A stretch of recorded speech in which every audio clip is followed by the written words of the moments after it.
As I walked toward Harvard Square on a December weekend afternoon in 1974, I had no inkling that my life was about to change. I was 21 years old and at loose ends. My girlfriend had left a few weeks earlier to return to our hometown of Seattle, 3,000 miles away. I had a dead-end job at Honeywell and a crummy apartment. The one constant in my life those days was a Harvard undergraduate named Bill Gates. My partner in crime since we'd met at Lakeside School when he was in 8th grade and I was in 10th. Bill and I learned how to dissect computer code together. We started one failed business and worked side by side on professional programming jobs while still in our teens.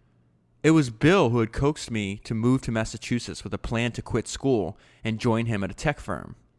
Then he reversed field to return to college. Like me, he seemed restless and ready to try something new. Bill and I kept casting about for a commercial project. We figured that we'd eventually write some software where we knew we had some talent. We fantasized about our entrepreneurial future. One time I asked Bill, if everything went right, how big do you think our company could be? He said, I think we could get it up to 35 programmers. That sounded really ambitious to me. So that was from the introduction of the book that I'm going to talk to you about today, which is Idea Man, a memoir by the co-founder of Microsoft. So this book was on my list. I think last time I counted, something like 34 books lined up for future episodes of Founders. And so this was probably in the middle of the pack somewhere in there. And then a few weeks ago, Paul Allen surprisingly passed away. So I decided, he passed away while I was working on the podcast about D Hawk, the founder of Visa. So I decided to push it up and to learn a little bit more about his life. So before we get into the rest of the book, let me just remind you that I need your support for this podcast. Once we get going, once we get back into the book, I'm not going to interrupt the podcast with any ads. And the only way I'm able to do that is if you support my work directly. So the easiest way to support my work is becoming a paid Founders member. I still don't have a better name than member. Unfortunately, I'm sure I'll come up with one. So if you become a member, it's a great way to support the podcast. In return, you get access to extra podcasts from me every week. And these podcasts are available nowhere else. I only send them to members. So if you want to sign up and help me out, I'd very much appreciate it. You can go to founderspodcast.com/support, or the link is also in the show notes available in the podcast player that you're using to listen to this. And if you sign up today, you'll automatically unlock 8 members-only podcasts that I've done in the past. Plus, you'll get a new members-only podcast every Monday. And the second way you can support the podcast is signing up for Founders Notes. So Founders Notes is basically my podcast notes. I listen to podcasts with company builders, write down the key ideas, and email them to you every Sunday. And the result is you have tweet-sized bits of knowledge from some of the smartest people in the world talking about what they learned from building their business. And it's really simple to sign up. Just go to foundersnotes.co, put in your email address, and if you like what you see, please upgrade to a paid subscription. It'll save you a lot of time. What would take you 10 to 20 hours to listen to is distilled down into valuable ideas you can read in 10 to 20 minutes. Okay, so let's get back into Idea Man. And this is a little bit about, this is Paul speaking about how he works and how he comes up with the ideas that he worked on. So he says, my really big ideas have all begun with a stage-setting development. Then I ask a few basic questions. Where is the leading edge of discovery headed? What should exist but doesn't yet? How can I create something to help meet the need? And who might I be enlisted to join the crusade? Whenever I had a moment of insight, it has come from combining 2 or more elements to galvanize a new technology and bring breakthrough applications to a potentially vast audience.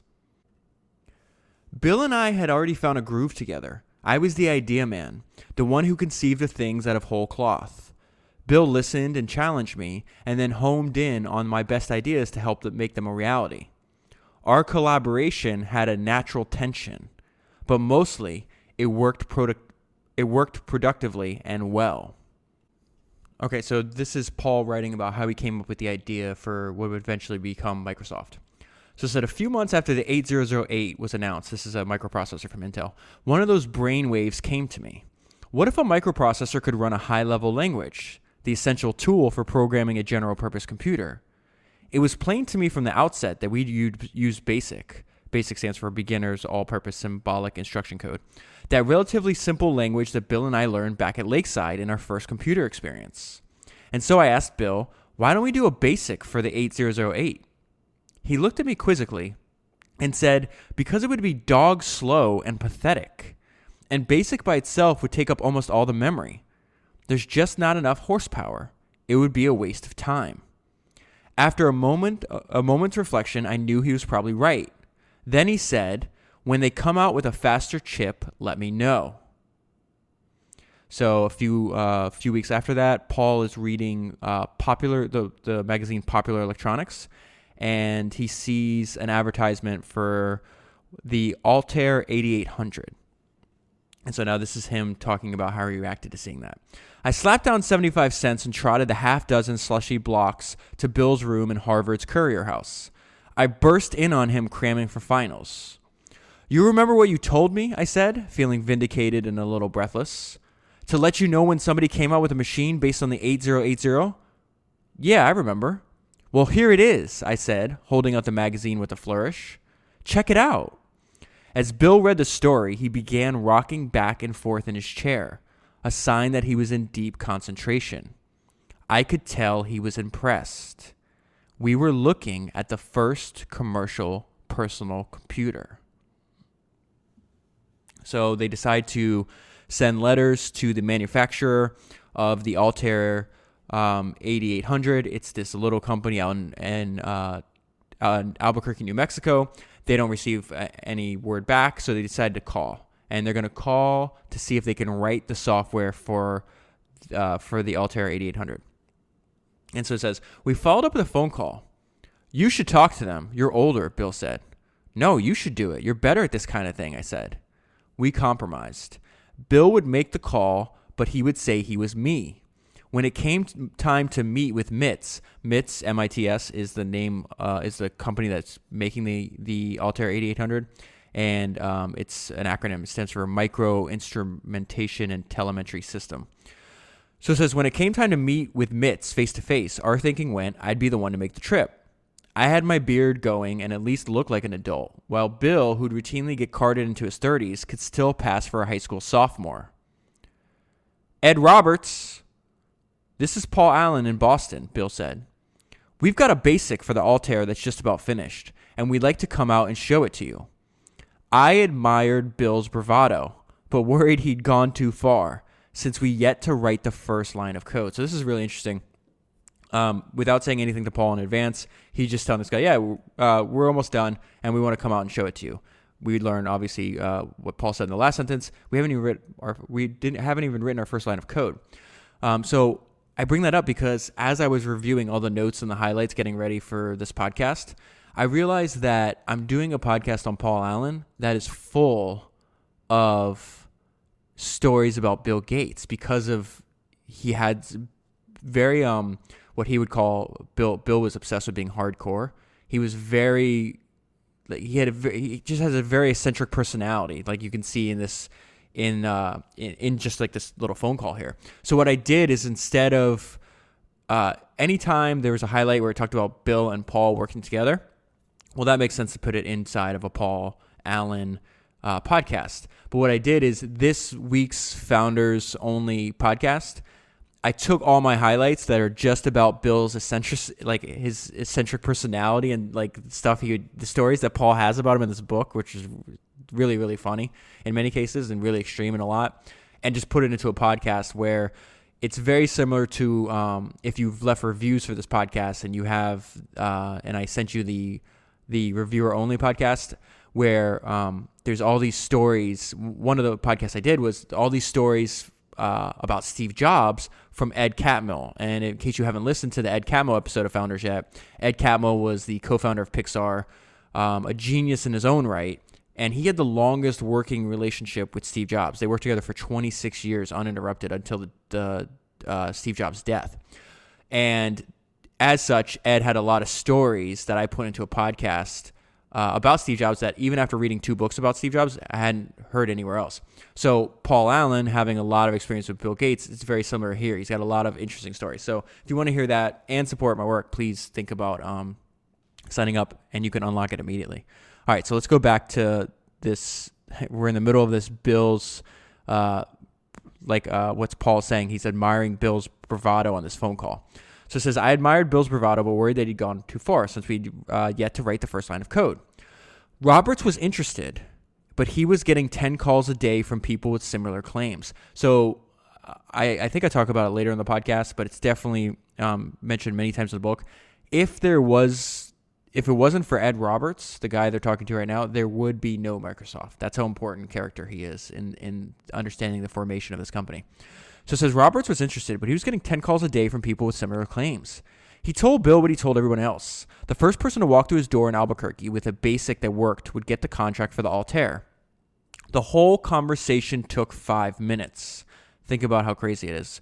If what I just said was true, that there would be no Microsoft without Ed Roberts, the first interaction we have, and that sets them on the path to founding what eventually becomes Microsoft, took all of 5 minutes. When it was over, Bill and I looked at each other. It was one thing to talk about writing a language for a microprocessor and another to get the job done. If we'd been older or known better, Bill and I might have put it off, or it might have been put off by the task in front of us.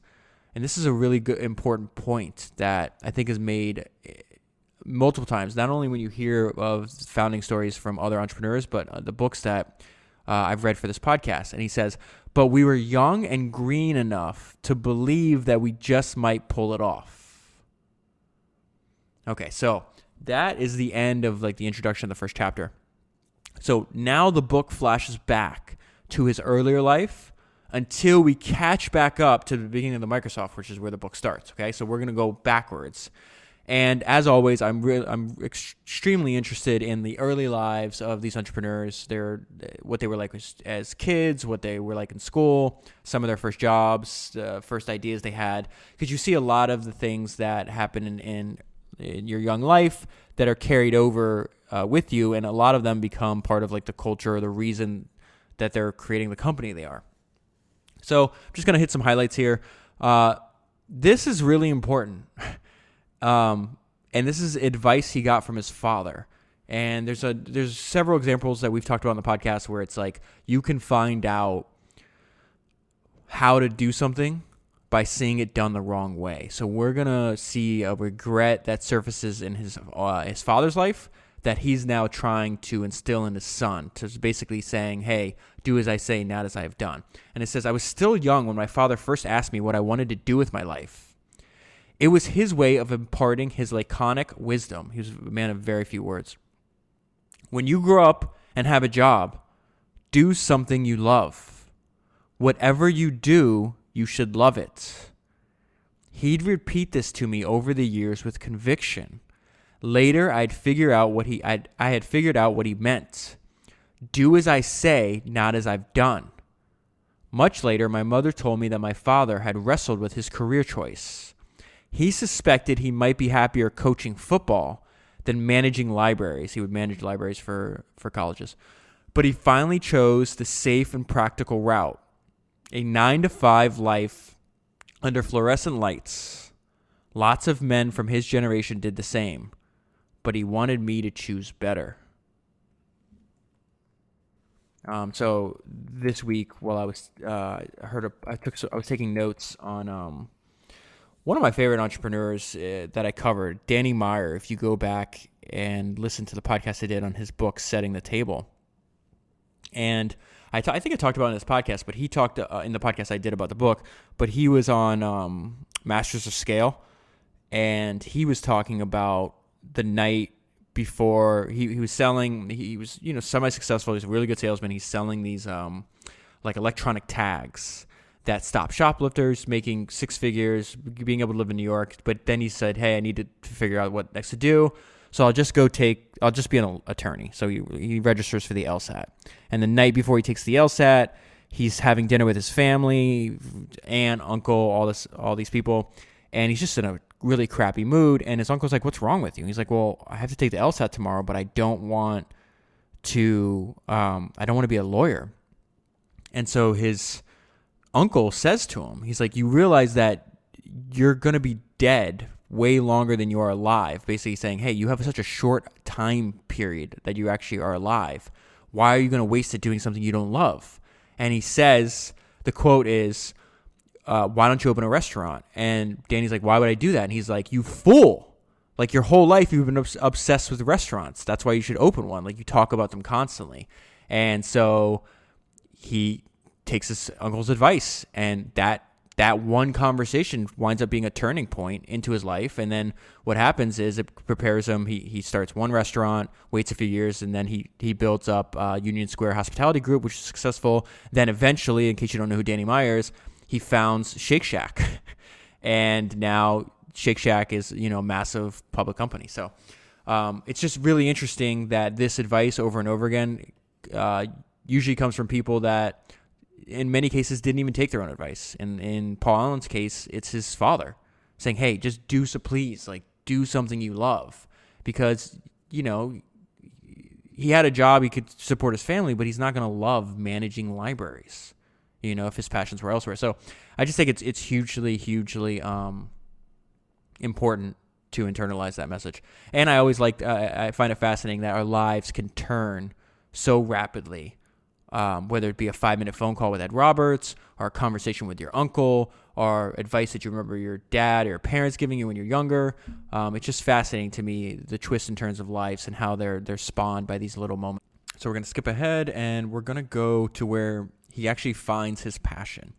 And every time I read about somebody finding a passion, ever since I think it was in the Everything Store, but it was definitely in Space Barons, the podcast I did on Jeff Bezos and Elon Musk a few weeks ago. That quote that Jeff said stuck out to me. It's like, why are you selling $1 billion a year in Amazon stock and funding a rocket company? And his response is that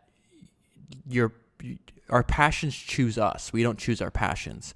And since he was 5 years old, he was just very extremely passionate about rocket technology. So he's taking what he calls his lottery winnings from Amazon and applying it to his true passion. So we're going to find Paul Allen's passion is programming. And he says, then in the fall of my 10th grade year, my passion found me. This is very interesting wording. My passion found me. Kind of goes in line with what Bezos was saying. I didn't find my passion. It found me. Programming resonated with my drive to figure out whether things worked or not and then to fix them. I'd long marveled at the innards of things. He was just talking about that. From transistors and integrated circuits. But crafting my own computer code felt more creative than anything I've tried before. I sensed that there would always be more to learn, layer upon layer of knowledge and techniques. Others might have found us eccentric, but I didn't care. I had discovered my calling. I was a programmer. My English teacher, dismayed by my chronic indifference to homework, he turned philosophical. And this is a great. Well, let me read it first, and then I'll tell you what I like about it. And this is his English teacher describing him. Paul is an enthusiast, and when in the grip of enthusiasm, is almost totally irresponsible in other areas. How can one help such a student to see the error of his ways? I don't know. He could even be more right than we. Who knows? So first of all, it's a great teacher because he's accurately describing Paul, but he's not heavy on, let me discipline this guy. Let me tell him I know what he needs to know. He's like, how do you help a student see the error of his ways? I think you're making a mistake by disregarding the rest of your homework, but I don't know. That's his next word. He could even be more right than we. And it turns out he was, because he went on and took his enthusiasm for this and started a company that changed his life. What I was going to say before I read that, though, I think if you think about what you're working on or what you're spending your time on, or maybe you're not in that position yet, but you're trying to get there soon, if somebody can describe you as an enthusiast about what you're working on, I think that's a recipe for a way more fulfilling life than, say, compared to what Paul Allen's dad, like the path he went down. So it's not easy. It's definitely very, I would even say it's more rare for people to find that. But think about, I try to think about that. What am I enthusiastic about? What am I going to do regardless, whether it's a job or not? And what do I focus on and spend time doing at the detriment to everything else? I think that's and I like the term enthusiast. I just like that idea. Okay, so in fact, I was thriving in a professional environment, working hard at something I took joy in. What better experience could there be for a 16-year-old?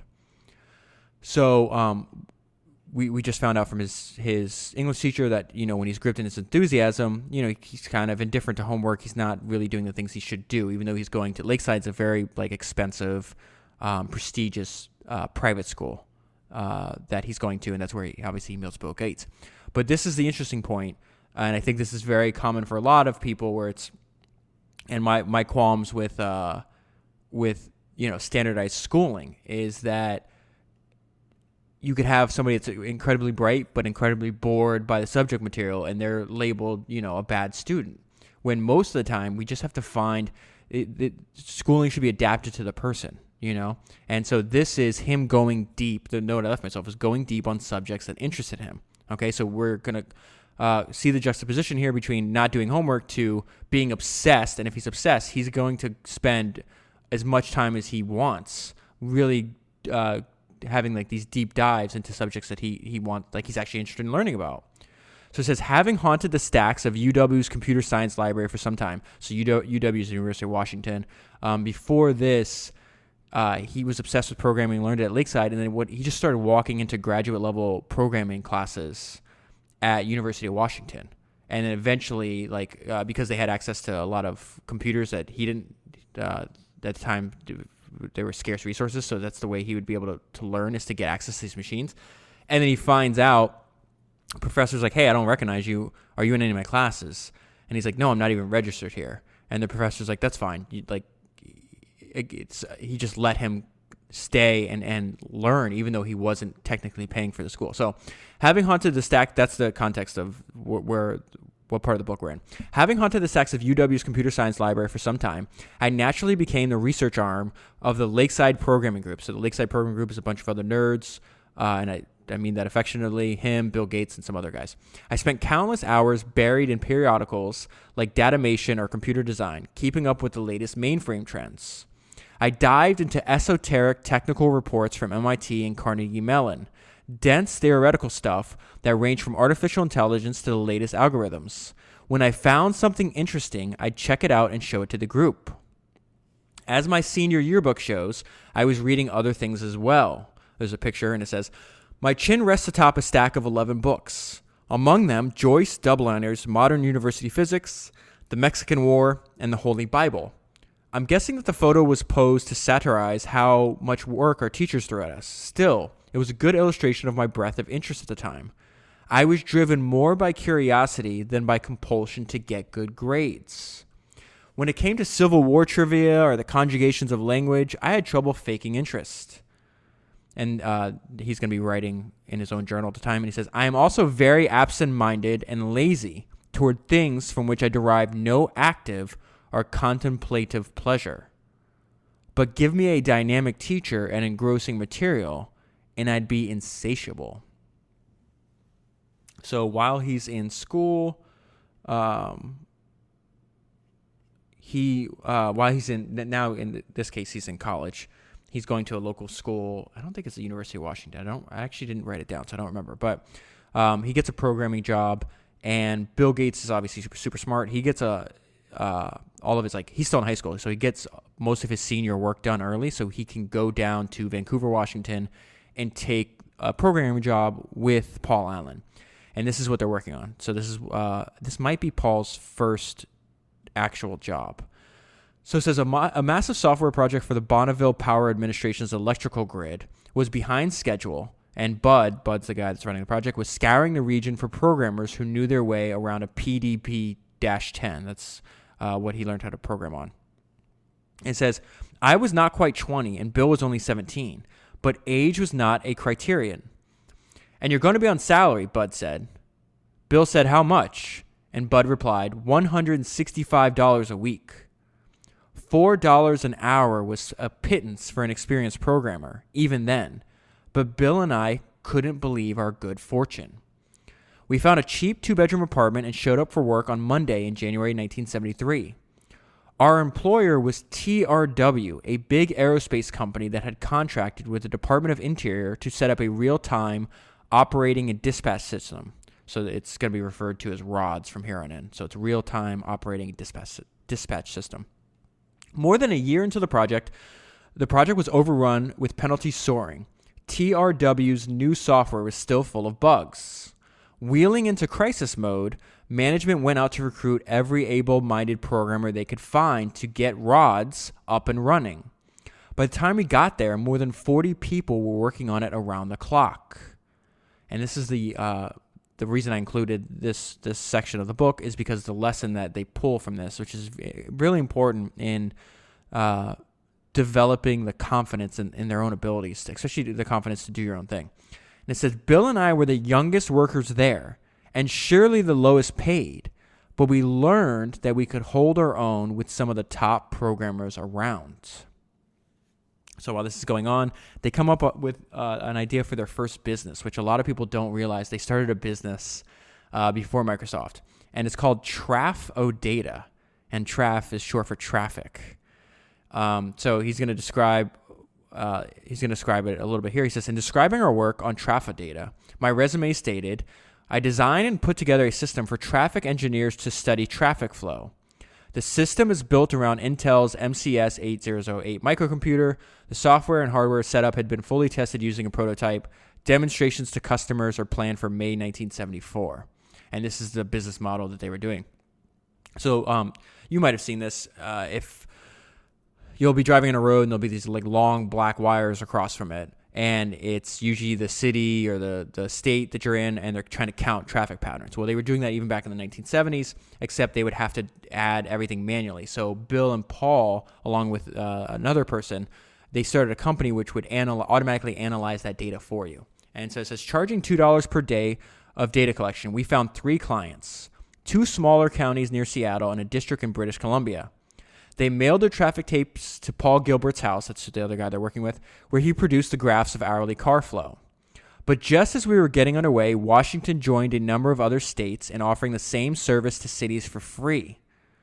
We didn't give up easily, even attempting to sell our wares in South America. According to 6 years of tax returns, between 1974 and 1980, Traf-O-Data totaled gross receipts of $6,631 and net losses of $3,494. In 1982, when we closed our checking account, I received a distribution of $794. By that time, Bill and I were preoccupied with running another company in Seattle, of course, that being Microsoft. But this is the lesson from here. In hindsight, Traf-O-Data was a good idea with a flawed business model. We had done no market research. We hadn't foreseen how hard it would be to get municipalities to make capital expenditures, or that officials would be reluctant to buy machines from students. For Bill, Traf-O-Data's failure would serve as another cautionary tale.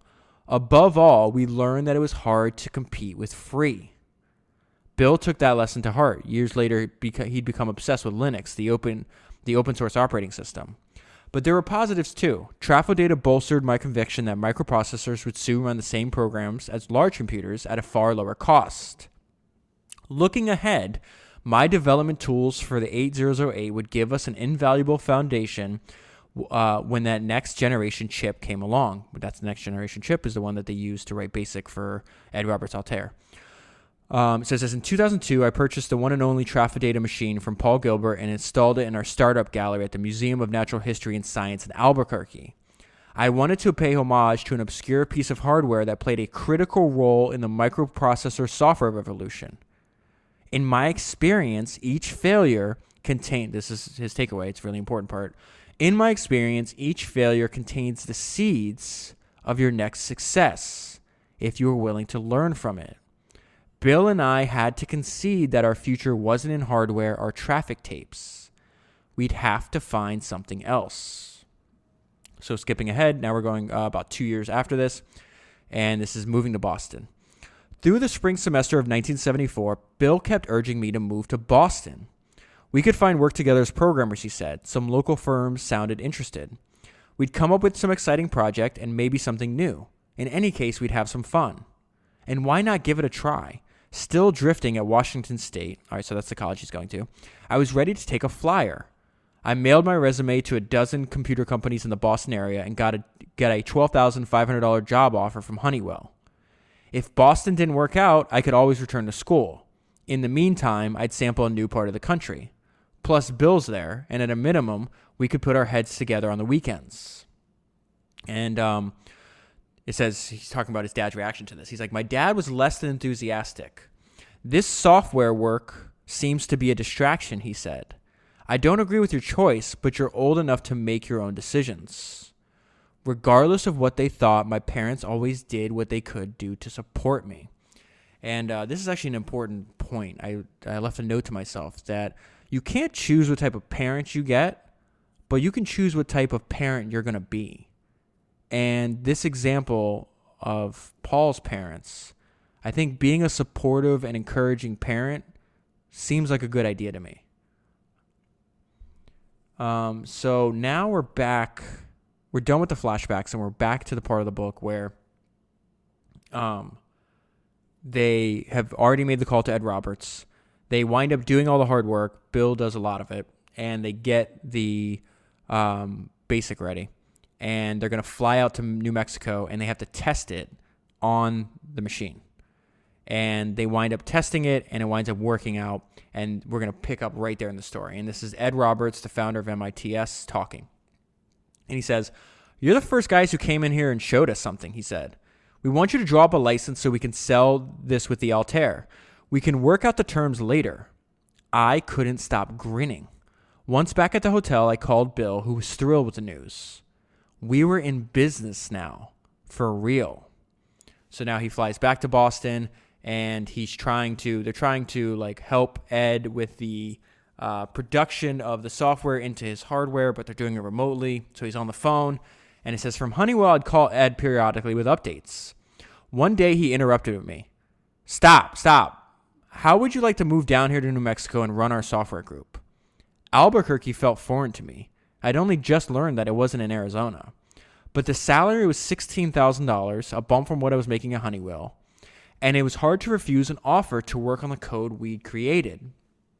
Besides, Bill and I agreed that one of us probably needed to be there to service our customer, the customer being MITS, and ride herd over software distribution. I was the freer agent and the one who received the invitation, so it fell to me. I called Ed back and said, when do you want me to start? So he puts in his notice.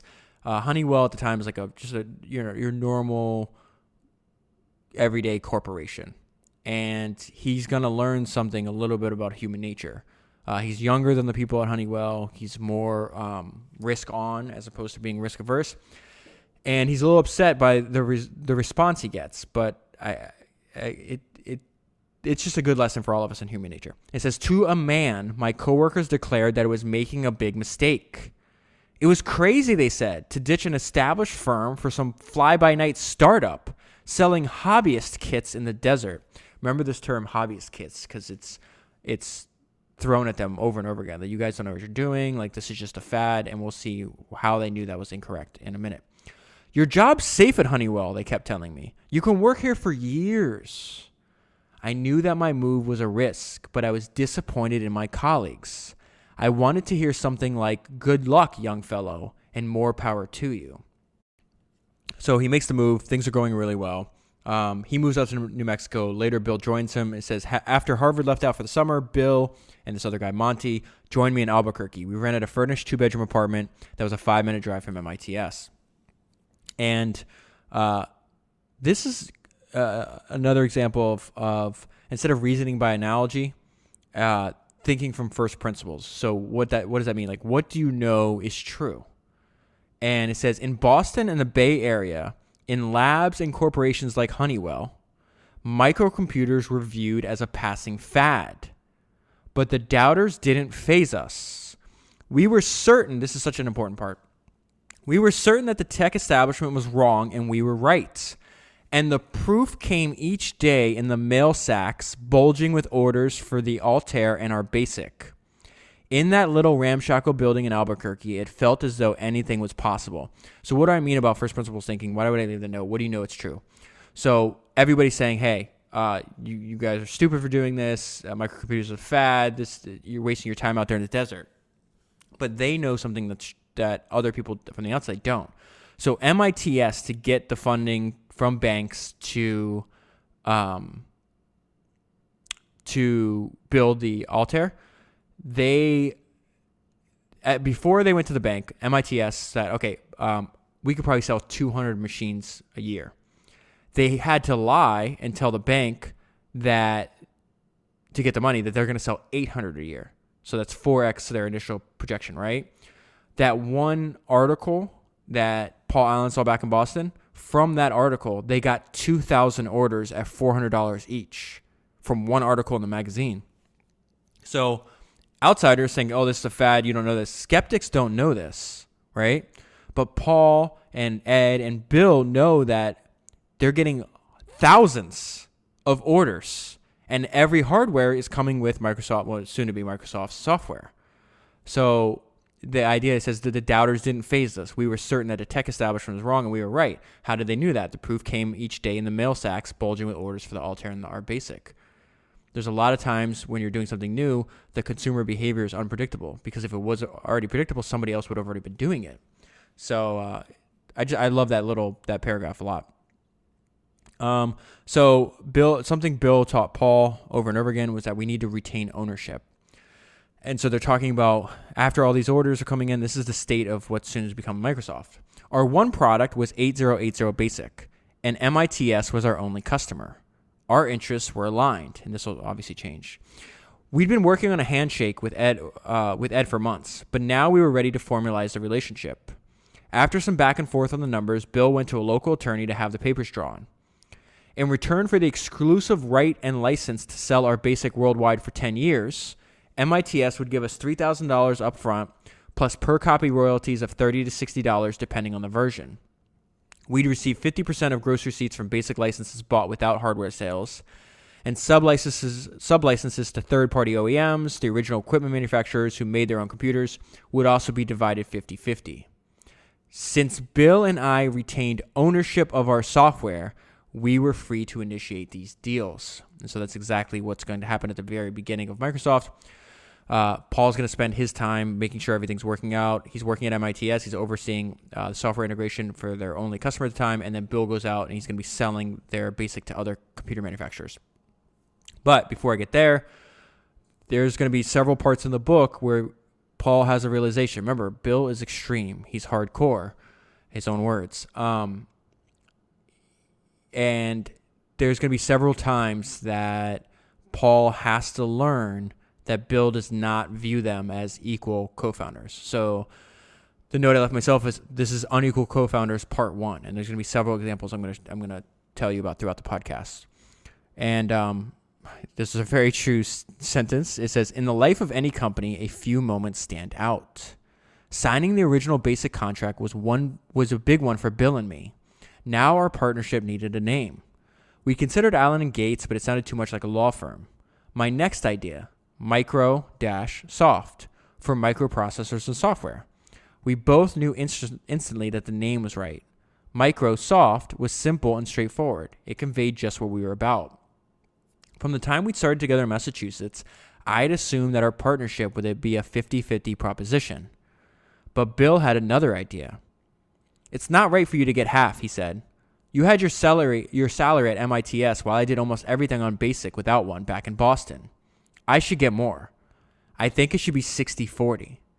At first, I was taken aback, but as I pondered it, Bill's position didn't seem unreasonable. So in this instance, Paul agreed with him, and they agreed a 60-40 split. And so this is how they started to grow Microsoft. Our business was growing fast. Over time, as Microsoft became the language development company for the personal computer industry, its partners divided the labor to play to their strengths. Bill focused on legal and contract issues, drummed up new business, and navigated our license sales. Whenever I pointed him to a new microcomputer, he'd be all over it to try to sell our software. It was my task to guide our programmers as we crafted Basic. I did a good deal of the grunt work myself and made sure that our products got delivered and properly implemented and upgraded. But my most vital charge was to chart our future. Where Bill eyed tomorrow's markets, I look to a more distant horizon. What would our customers want 6 months or a year from now? And what do we need to do to get it to them before anyone else?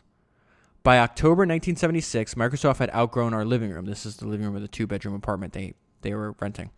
We ordered swivel chairs and desks from a discount house and moved to our first real headquarters, a leased suite of 4 offices just off Central Avenue. This is still in Albuquerque.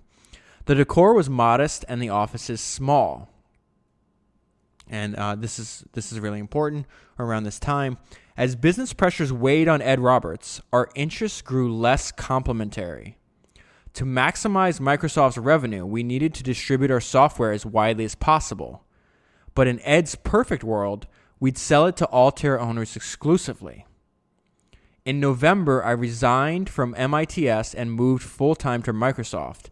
The trade name we had registered with the state of New Mexico around that time, saying that they registered the trademark for Microsoft, and now it's without the hyphen. With Bill about to quit college for good and Chris Larson back on board, one of the recruits, we leased another 4 offices early in 1977. We were at full strength now. Our forces joined, ready to rock and roll. And now, right around this time, as the business continues to grow, this is the Unequal Co-Founders Part 2. When Bill asked me for a walk and talk one day, I knew something was up. We'd gone a block when he cut to the chase. I've done most of the work on BASIC, and I gave up a lot to leave Harvard, he said. I deserve more than 60%. How much more? I was thinking 64-36. Again, I had that moment of surprise. But I'm a stubbornly logical person, and I tried to consider Bill's argument objectively. His intellectual horsepower had been critical to BASIC, and he would be central to our success moving forward. That much was obvious. But how to calculate the value of my big idea, the mating of a high-level language with a microprocessor, or my persistence in bringing it to Bill to see it? What were my development tools worth to the property of the partnership? Or my stewardship of our product line? Or my day-to-day brainstorming with our programmers? I might have haggled and offered Bill 2 points instead of 4, but my heart wasn't in it. That's such an important sentence right here. But my heart wasn't in it. So I agreed. Now, remember going back to the advice from his father, make sure you love it. If you're going to spend your life doing it, make sure you love it. Now we're hearing, even at the very beginning, Microsoft's doing okay, but his heart's not in it. At least now we can put this to bed, I thought. And it says our formal partnership agreement signed on February 3rd, 1977 had 2 other provisions of note. Paragraph 8 allowed an exemption from business duties for a partner who is a full-time student. And that was a clear clause geared to the possibility that Bill might go back to get his degree. And then this is the important part, the more important part, I should say. And in the event of irreconcilable differences, paragraph 12 stated that Bill could demand that I withdraw from the partnership. So this is an idea we've talked about a few times on the podcast before. When you just notice, you see these stories over and over again, that there's a lot of companies that start out maybe 2, 3, 4 co-founders, but it usually comes down to one. There's one really, really strong person that views the company almost as a extension of their identity. That's explicitly stated in this book, how Bill Gates had a really hard time separating himself from Microsoft. And so you see at the very beginning, he really feels it's his company, even though in its inception, it was founded as a 50-50 partnership. As time goes on, Bill, being the extreme person he is, he exerts more and more influence over this. So I'm skipping way ahead now because I think this is interesting. They have a falling out with Ed Roberts, and it actually leads to a major win for Microsoft. And I think the note I also left myself is it's a cautionary tale. So let me give you some background before we jump into the book. So Ed's having a problem with hardware. He was the original leader in the industry. A lot of people start copying, erodes into his market share, erodes into his margins.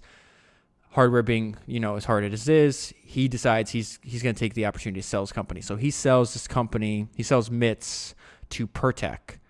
But the weird thing is Pertec thinks they are buying not only the hardware, but the rights to BASIC. And Microsoft's like, no, we own this software. You have the license agreement we have, but you don't own the software. You're crazy.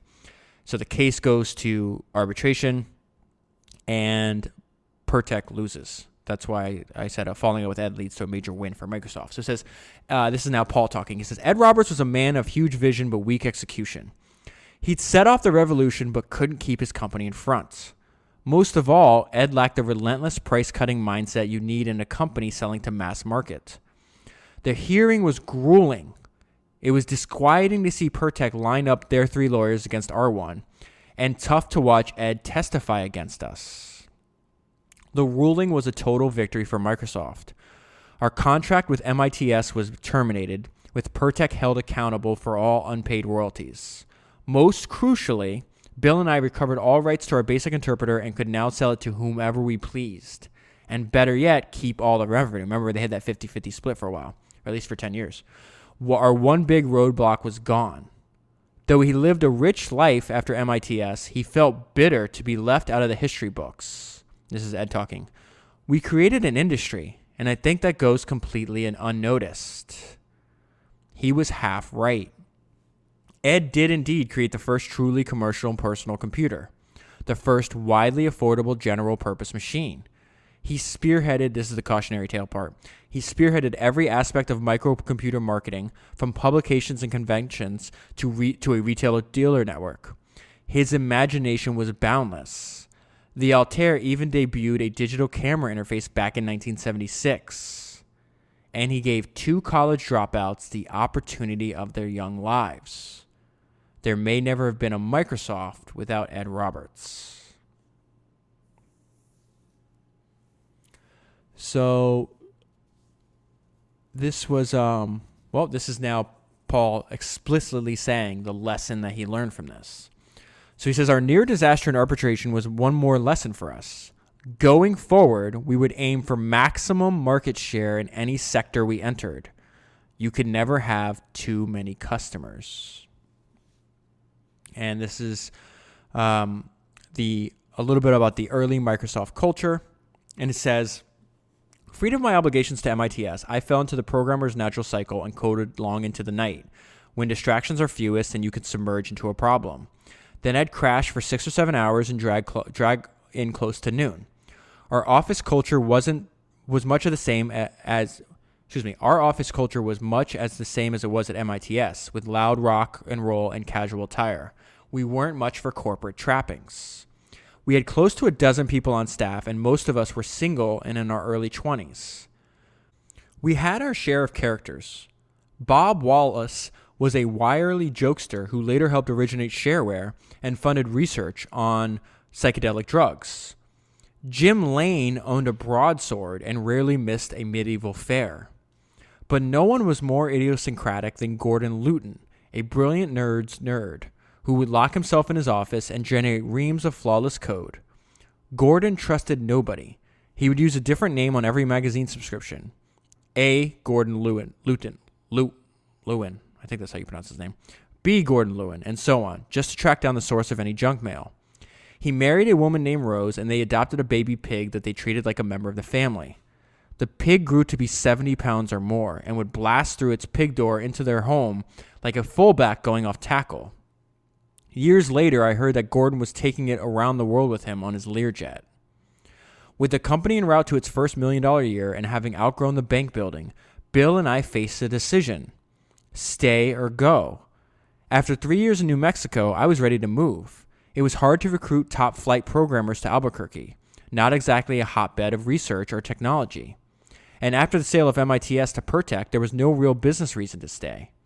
I missed the green of the Pacific Northwest, and I missed my family too.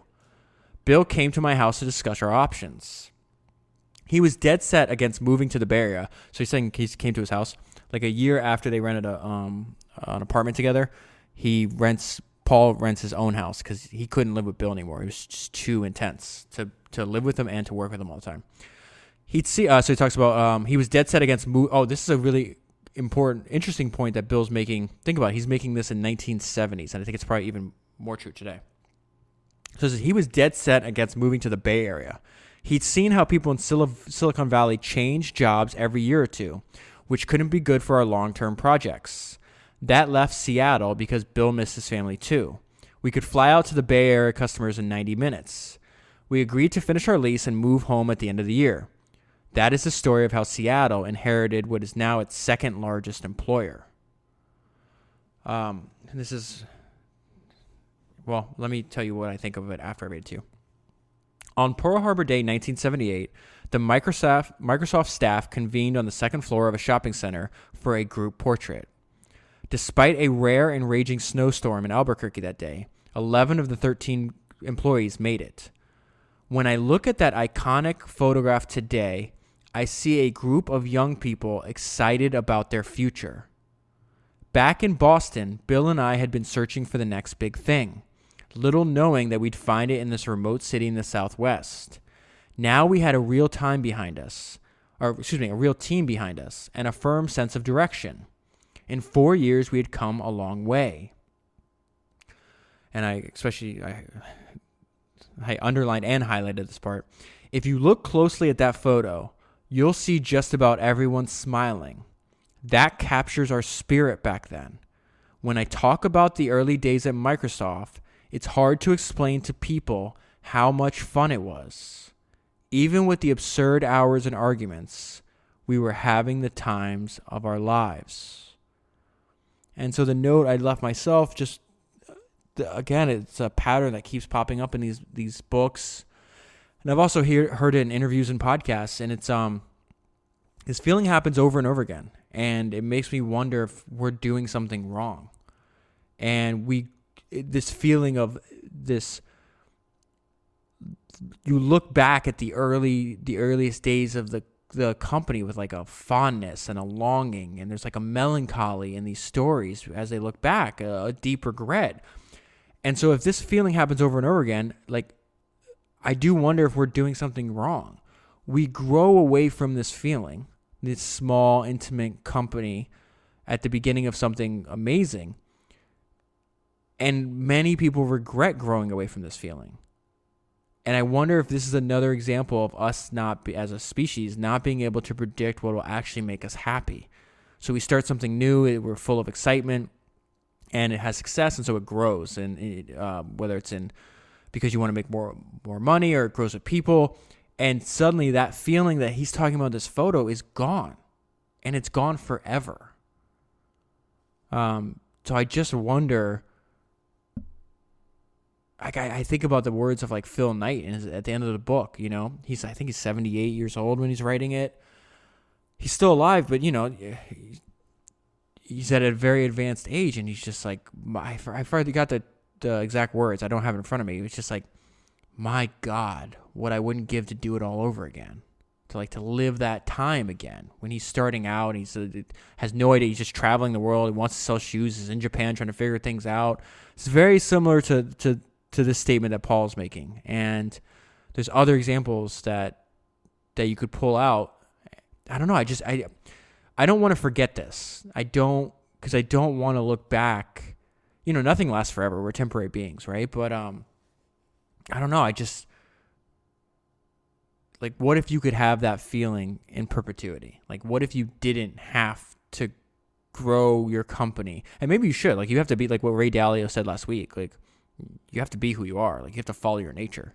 And his nature was extreme, So extreme person, you're not going to want to keep things small and intimate. But I just wonder if that intimacy, that knowing and having these bonds with people, that you just don't have in a large company, if that's even possible to maintain. So, random thought, but I obviously wanted to share that with you because I thought it was important.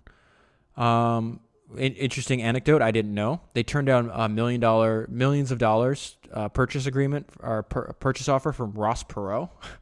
Our growing confidence made it easier to reject a mid-seven-figure purchase offer that summer from Ross Perot, the Dallas billionaire. It just felt way too soon for us to cash out.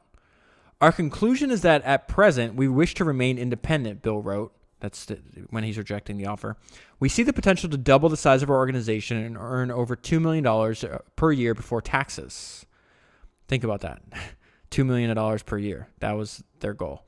Bill was on the mark. Microsoft year-end revenues would total $2.4 million in 1979, and our staff would more than double to 28. The reason I say think about that is because $2.4 million in 1979, compare that to Microsoft's 2017 revenue of $89 billion. So Paul comes through with a breakthrough product, and for the members only podcast this week, I read not only what Paul Allen thought about Bill Gates, but I found the letter that Bill Gates published, and you can just Google this. You can read yourself if you want. Bill Gates published after the death of Paul Allen a few weeks ago, and it talks about this what Paul Allen did for Microsoft, and it's coming up with this product, and it's mentioned in Bill Gates' letter. So it says, we bundled the soft card with diskettes and our basic interpreter and priced it at $349. It started shipping that fall to strong demand, as we thought it might. So basically, they made a way to make their software compatible with the rising. At this time, Steve Jobs introduces the Apple II. It takes off rapidly. The background that I skipped over is they're at a trade show. They see Jobs there, and he has the Apple II running with VisiCalc, which is one of the most famous early Apple programs. It's written about a lot. But anyways, so it says Jobs had nearly a year's head start before the spreadsheet was developed for other microprocessors, and he exploited his lead well. The Apple II went from 35,000 units in 1979 to 210,000 units 2 years later, and made a notable dent in the small business market. So the reason I'm talking about this is because this is the punchline. My invention, Paul speaking, allowed Microsoft to share in that success. We sold approximately $25,000 soft cards, that's the name of the product they made, in 1981 alone, worth about $8 million in sales, and continued our strong run into 1983 before imitators cut into our margins. So he winds up, they were doing $2 million a year in 79. Now in 81, they're doing $8 million a year, largely in part to Paul Allen's invention. So Paul has the idea, it's like, hey, well, if our partnership percentages should decrease or increase based on the contribution, maybe I should go back and say, hey, like I just made this huge contribution. So it says, and this is the final part, the Unequal cofounders part 3, and we're going to see the eventual dissemination of their partnership. Under the circumstances, I felt that our 64-36 partnership split was out of whack. Bill had set a precedent by claiming extra equity for his work on Altair Basic, another exceptional contribution. Now is time, I thought, to augment my share. A modest adjustment in the ratio seemed only right. But when I made my case, Bill would have none of it. I don't ever want you to talk about this again, he said. Do not bring it up. In that moment, something died for me. I thought that our partnership was based on fairness, but I now saw that Bill's self-interest overrode all other considerations. My partner was out to grab as much of the pie as possible and hold on to it, and that was something I could not accept. I didn't have it out with Bill at that time. I sucked it up and thought, okay, but one day I'm out of here. And now skipping a little bit ahead, this is the famous deal that led to Microsoft becoming the largest tech company of its day, and it's how they come up with the operating system that eventually is licensed to IBM. So this is Bill and I were they're talking about the negotiations here. Bill and I were willing to forgo per copy royalties if we could freely license the DOS software to other manufacturers. This is the same old strategy for Altair Basic. And this is the conversation that's taking place right now is with IBM in the negotiations, because IBM wanted to make a personal computer and they needed software to run on it. So that's what Microsoft's doing. Already enmeshed in antitrust litigation, IBM readily bought this non-exclusive arrangement. They'd later be slammed for giving away the store, but few people at the time discerned how quickly the industry was changing, and no one, including us, foresaw that the IBM deal would ultimately make Microsoft the largest tech company of its day, or that Bill and I would become wealthy beyond our imagining. Microsoft's biggest plum, it became apparent, wasn't the version we'd made specifically for IBM PCs. The real bonanza was the compatible system that we call MS-DOS, the product that could be sold over and over and over again worldwide under our own name. Between the interest in Japan, Japanese electronics manufacturers wanted to use Microsoft software in their hardware, and IBM's domestic ripple effect, we began to realize that MS-DOS would be the international centerpiece of personal computer technology. So it was crucial for us to gain as much control over DOS as we could.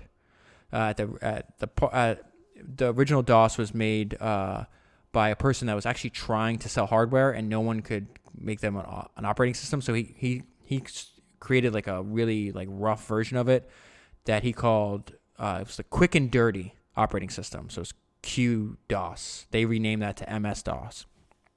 And this is them now buying and making sure that, again, if you go back to what Bill was saying earlier, that it's really important to maintain ownership. So it says, in June, I returned to Seattle Computer Products to try to modify our deal for 86 DOS, offering a flat fee of $30,000 for any future licensing. The guy that he's negotiating with, his name is Rod Brock. So it says, Rod Brock countered by asking for $150,000 for an exclusive license. I upped our purchase offer to $50,000 for exclusive rights and then proposed an outright purchase. This is an extremely important idea that Bill came up with. That was a sales agreement that Brock and I signed on July 27, 1981, a contract that laid the foundation for what Microsoft would become. I knew it was a coup and that a free and clear DOS would be a valuable asset, but I cannot say that we knew just how valuable it would be. As I stated in a deposition sometime later, Bill was very adamant that we should make the contract an agreement of sale. Bill thought we should have complete ownership and control of the product. That's so literally the foundation of their fortunes. It's such an important decision. He felt it was always better if you wanted to control and benefit from the evolution of a product to own it as compared to license it. He said it would just make everything cleaner. If Brock had known about IBM, because they're negotiating with IBM and him at the same time, it's actually really impressive they were able to do this in their 20s. He undoubtedly would have held out for more, and we certainly would have upped our offer. But he was happy to sell. He had been hit by the recession and needed cash, and no one twisted his arm. 5 years after the PC's rollout, Brock fell on hard times and sued Microsoft in an attempt to regain control over the operating system that he had sold us. Given the uncertainties of a jury trial, Microsoft settled. Now, skipping a little bit ahead. Well, this is before I get there. Before I was going to get to the part where it's the beginning of the end of Paul Allen's time at Microsoft. But he actually has this idea that's useful. Let me read this paragraph. It's Paul Allen and what a company needs to do as it grows. In our farewell company photograph back in Albuquerque, 9 of the 11 people were programmers, a bunch of young hackers having fun together. That changed in Seattle as we brought in MBAs to support an increasingly lucrative set of product lines. Many were hired for sales and advertising. Others handled end-user testing on new features.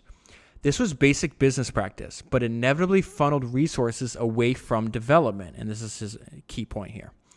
As a technology company grows, it must balance the need for innovation with the imperative to bolster existing products and keep the profits flowing. As Microsoft expanded far beyond the 35 programmers that once seemed like a pipe dream, remember from the beginning, it would get more and more difficult to keep that balance.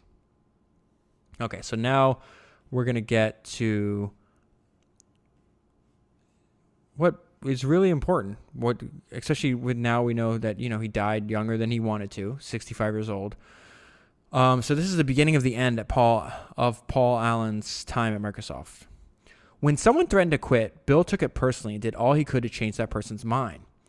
What he never considered, though, was that he might lose me.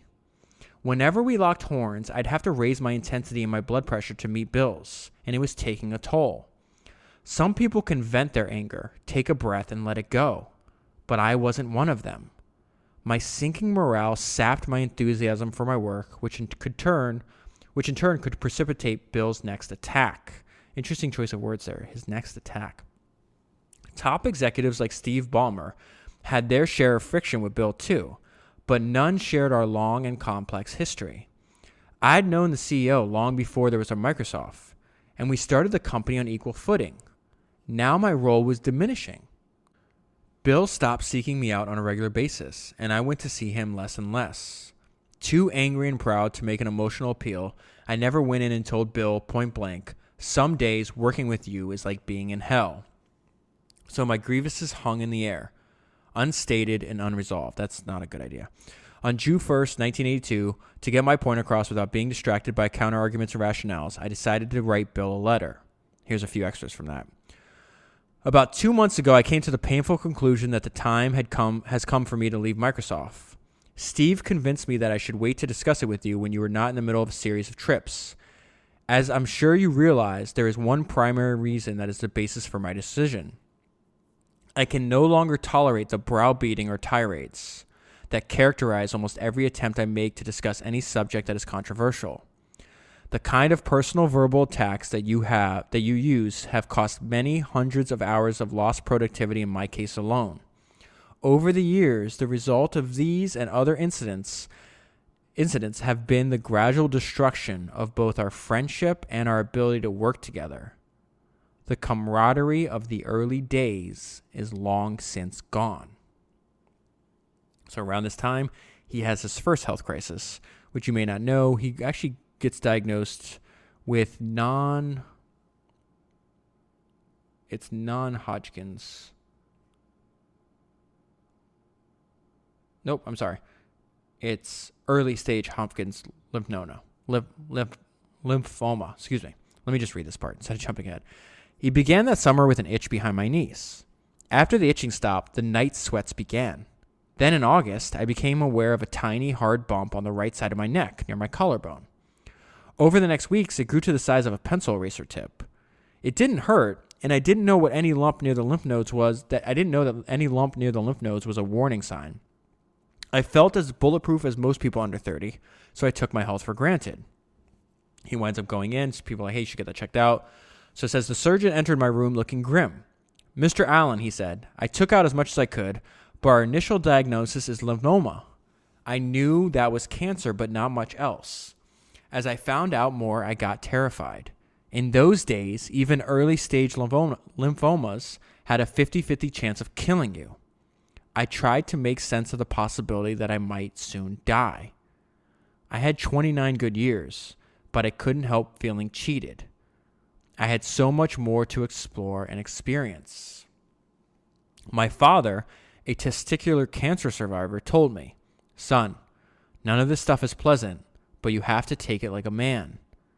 That might sound cold in print, but knowing that he'd gotten through it was comforting to me.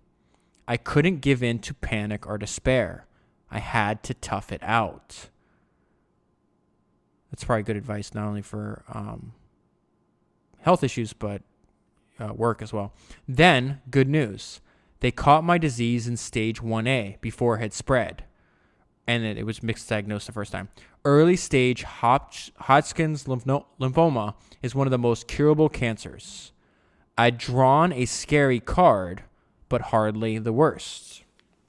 And so that's with that context, we're now going to go to the part where it says the end of Paul Allen's time at Microsoft. One evening in late December 1982, I heard Bill and Steve speaking heatedly in Bill's office and paused outside to listen in. That's Steve Ballmer. It was easy to get the gist of the conversation. They were bemoaning my recent lack of production and discussing how they might dilute my Microsoft equity by issuing options to themselves and other shareholders. Now, keep in mind, he's going through chemotherapy, and they're talking about his productivity's down. So that's just a terrible thing to do.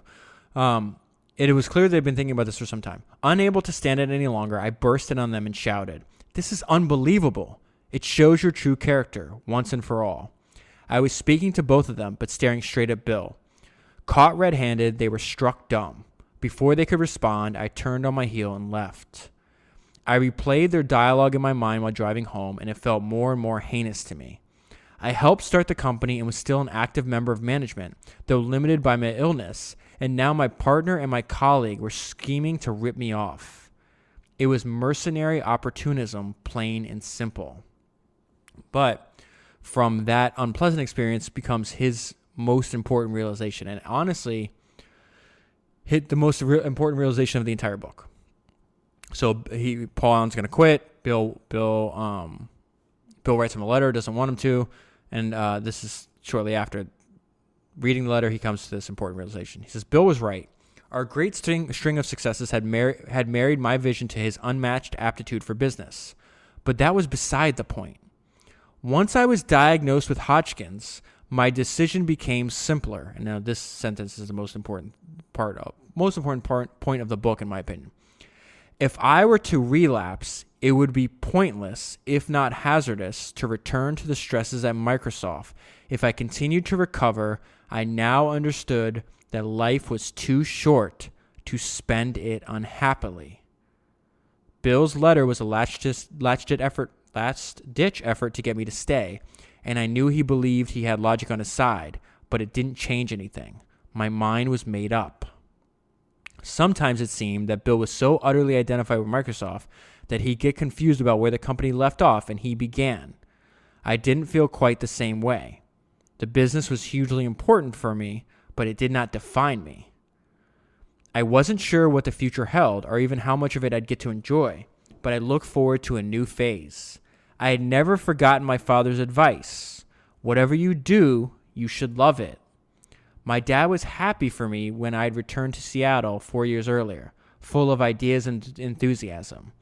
It seemed to him that I'd found my calling, and I thought I had too, but now it was time to go. With my Hodgkin's in remission, I didn't know what to do next. I just knew that I wanted to enjoy life. I would literally stop in my tracks to look at a flower or the sky, or consciously savor a moment with family or friends. It's amazing how important the little things are in light of death. Though my Microsoft shares were not yet liquid, I was in decent financial shape. I had a nice house and enough money in the bank to pay my bills for a while and travel. Losing the camaraderie and the creative work at Microsoft left a hole in my life. I missed the good times with Bill, when we'd spur each other on to bigger and better ideas. Though the occasions had grown fewer toward the end, I never felt tempted to reconsider my departure. It was like a failed romance. Parts of the relationship had been wonderful, but I remembered the negatives too, and I could not go back. So a few years after this, we lead to the IPO. This is in March 13, 1986, Microsoft issued its initial public offering. I sold 200,000 shares and kept the rest, roughly 28% of the company. Overnight, I was $175 million richer. For some time, I resisted advice to sell the stock and diversify. Given how fast computers were improving, I figured that a dominant, well-run technology company like Microsoft would outperform just about anything else. I'd be proven right by the dizzying rise of the company's market cap. By 1990, at age 37, I'd become a billionaire. In 1996, I'd be one 10 times over. So that's going to be the bulk of the podcast. There's a few other things I want to hit on just because he has some important realizations that, he's writing this book. He wrote this book about 4 or 5 years ago, so towards the end of his life. And towards the end of life is usually when you have a lot to teach other people, which is kind of the entire point of this podcast. So, but there's some interesting stories from the podcast, from the book that I still want to talk about. Like, I didn't know, like, how about this one? You could call this story how Paul Allen made $75 million from American Online, or how Paul Allen lost $40 billion from American Online. So this is a really surprising story. Let me just read this to you. The genius of American Online was its accessible online experience for computer novices. Simple to install, it was the internet with training wheels. A one-stop shop for proprietary content, news, weather, games, stock quotes, plus embedded links to other companies' storefronts before the dawn of modern websites. As the engine for the public's early embrace of email, American Online also helped introduce chat rooms and instant messaging. Convinced that the stock market had underestimated the value of connecting tens of millions of users, I began building my position in earnest that summer, just buying a bunch of AOL stock. 10 months later, I owned 15% of the company. My hope was for American Online to move from a low-bandwidth dial-up network to the inevitable high-speed future.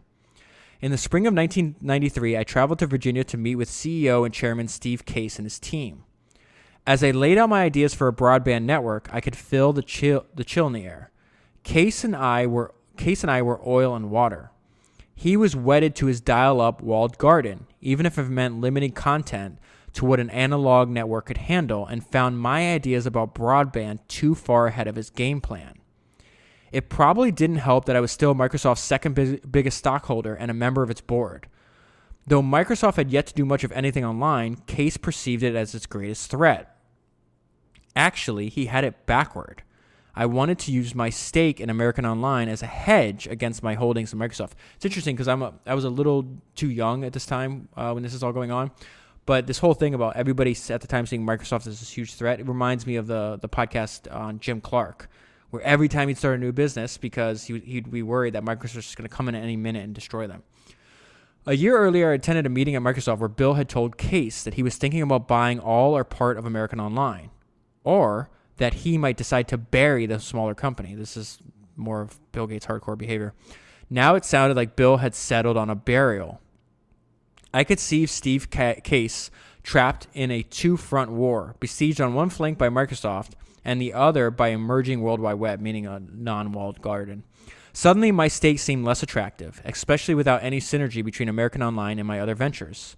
I dumped my stock and took a $75 million profit. Everybody would be happy with that, right? Well, check this out. This is crazy. In January 2000, 5 years after I'd sold my stock, AOL announced the acquisition of Time Warner. When I first heard the rumors, I thought AOL's market cap was outlandish at $163 billion. Still, one hard fact remains. Had I held on to my 24.9% of American Online, I would have been sitting on a $40 billion bonanza, more than all the money I'd make from my stake in Microsoft. That's amazing. So I'm going to skip way ahead towards the end of the book. And so remember, he had Hodgkin's lymphoma when he's 29. Now in 2009, he's got a lot of health issues, which is now looking in retrospect, he definitely made the right decision to leave Microsoft because he still made billions of dollars and he was free to pursue other passions, which he talks about some in the book. But in 2009, he finds out he has stage 4 non-Hodgkin's lymphoma, which is what he's going to die from. And even before that, he had to have like open heart surgery. There's a lot of health issues. I just feel, it sounds funny. I don't, it's just not, funny is not the right word, but like, I feel bad for him. And people are like, oh, how could you feel bad? He's worth $20 billion. Yeah, but what does $20 billion get you? He died at 65 from cancer. Like, it just, and it's not, you don't choose health issues. And to have the health scare at 29, I guess could be a blessing in disguise, given how his life turned out. But, having open heart surgery and thinking in his 50s, it's just, there's a lot of stuff that was going on. He had to have a pacemaker, just all stuff's talked about in the book. It's just really, really sad. So, he's going through chemo in 2009, and there's just one paragraph I want to include in there because, people think they had a falling out. They remain Bill Gates and Paul Allen remained lifelong friends. So let me demonstrate that here. They just, he's talking honestly, like you can with anybody. Bill Gates is hard to work with. So it said, throughout this difficult period, meaning 2009, he's doing all this chemo for stage 4 non-Hodgkin's lymphoma. He said, one of my most regular visitors was Bill Gates. He was everything you'd want from a friend, caring and concerned. I was reminded of the complexity of our relationship and how we always rooted for each other, even when we were barely speaking. It seemed that we'd be stuck with one another for as long as we lasted. And now, the note I left myself, this is going to be the last thing I share. This is the summary, the most important realizations of life. This is very similar to, again, maybe he knew it, but, Paul's writing this. At the time he's writing this, he knows he had cancer. So just like Sam Walton before and Phil Knight and these other people, like they're writing books at the end of the life, the time to reflect and pass their lessons on. And they have, very important, like I think one of the most valuable things you could do is study the regrets that humans typically have towards the end of their life and understand that you could wind up there if it's present, and you see a lot of examples like that. Like it's something that we have to be aware of so we don't, you don't want to be dying and be filled with regret. I can't imagine what that feels like. So it said, I found my own path when I helped create the Altair Basic in that 2-month rush of creativity back in 1975. Later, when the IBM PC shipped with our operating system at its core, it struck me that the code I had helped to write would fundamentally change the way people worked, played, and communicated. Having that kind of impact forever changes your sense of purpose in life. It's a feeling you always want to find again. When I became gravely ill in my 20s, I found myself regretting that my life was so narrowly focused. But after I recovered and traveled the world, I soon became restless. I discovered that what I missed most was creating things, and so I went back to work. If there's any irony to my life, it's that my time with Microsoft was atypically one-dimensional. When I was younger, I immersed myself in rockets, robots, music, and chemistry.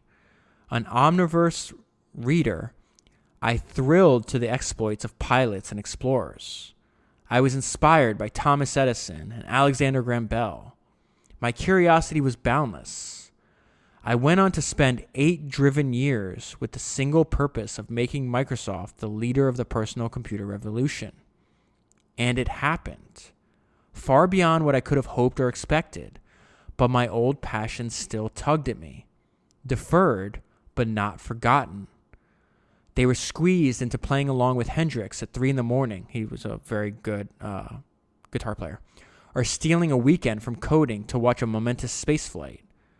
After I left Microsoft, the wealth that I helped create there, and then the company's explosive growth, freed me to pick up where I had left off. At times, I cast my net too widely, but my choices of ventures wasn't arbitrary. Most of them were seeded long ago in my youth. Over the last 27 years, I've been able to do things I once only imagined. I have now lived half my life post-Microsoft. What we achieve there will always be a source of pride. But my second act, in all its range and variety, is truer to my nature. Some people are motivated by the need for recognition, some by money, and some by a broad social. I start from a different place, from the love of ideas and the urge to put them into motion and see where they might lead. The creative path is rocky, with the risk of failure ever present and no guarantees. But even with its detours and blind alleys, it's the only road that I find fulfilling. And with that, I'm going to close the podcast. If you want the full story, please buy the book. And if you want to support the podcast and buy the book at the same time, use the link that's found at founderspodcast.com/books. And if you're listening this far and you enjoy the podcast, you learn something from it, please support my work directly by going to founderspodcast.com/support and becoming a paid member. You'll immediately unlock, you'll get a new members only podcast every week, and you'll immediately unlock all the 8 previous ones I've done, including the one on Bill Gates from the eyes of Paul Allen. Thank you for listening. Thank you for telling your friends. Thank you for sharing the podcast on social media. I will talk to you next week.